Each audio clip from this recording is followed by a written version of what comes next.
has your business changed since the agency absorbed Triplemint? Oh goodness. So that's been a huge change. It's been like huge. This is the first time in my career that I've ever worked at a brokerage that has like a national presence. You know, I've always worked for local brokerages. I was very anti big agency. I never even interviewed at an agency like Corcoran or Element or like any of like the big national brands.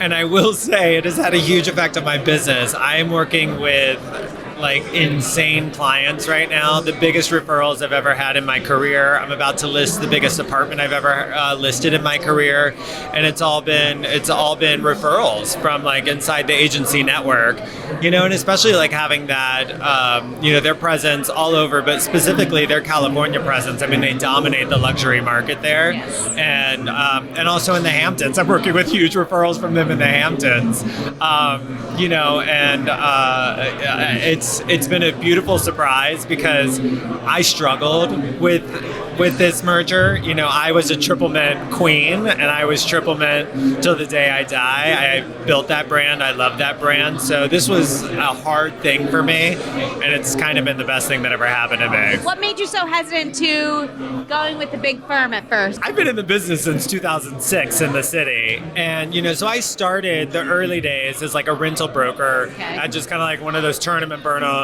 rental chop shops. You know, they're back when I started, it was like, you know, City Habitats.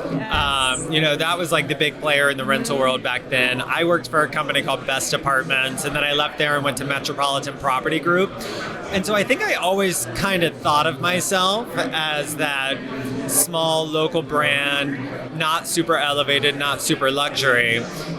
And then my step after Metropolitan was starting Triplemint. You know, I was in the room when we named that company. I'm not a founder, but I've been there since like 6 months before we opened, you know. And so then that was just kind of like my next step, and I became really passionate, like outside of selling real estate. I love building things. Like, I think that's actually my number one passion, is building things.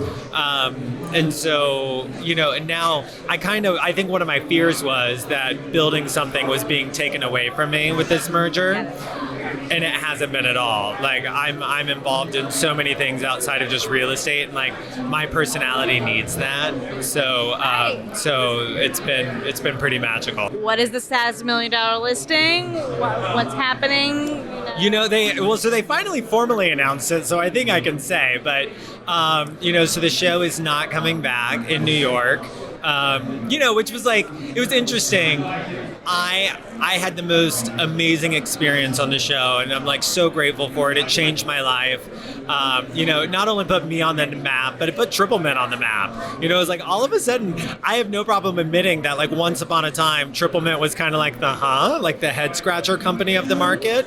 And then all of a sudden, like a ton of agents wanted to work there. And all of a sudden there was like hundreds and hundreds of people working there.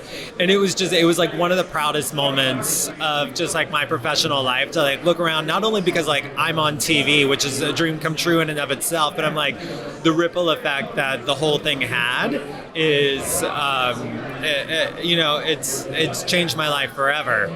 It also took up a lot of my time. I can imagine. And like, I've got big dreams, I got big goals. I feel like I checked that one off. There's a lot more happening now that's like in the works behind the scenes that I'm really excited about.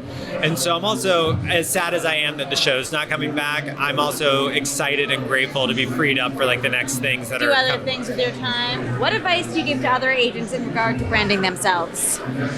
I think the biggest mistake, and I think we're all victim to it, and The Real Deal even kind of released an article around this the other day, is we are always comparing ourselves to each other, right? And you guys released a great article about like the reality behind the rankings, and like, you know, and you guys, I loved that article. It was so great to see somebody put that out there, because I know it really held me back of even like wanting to talk about my successes, wanting to talk about, you know, things that I had accomplished, because I was like, I'm proud of my numbers, but I mean, there's like people who sell 10 times what I sell.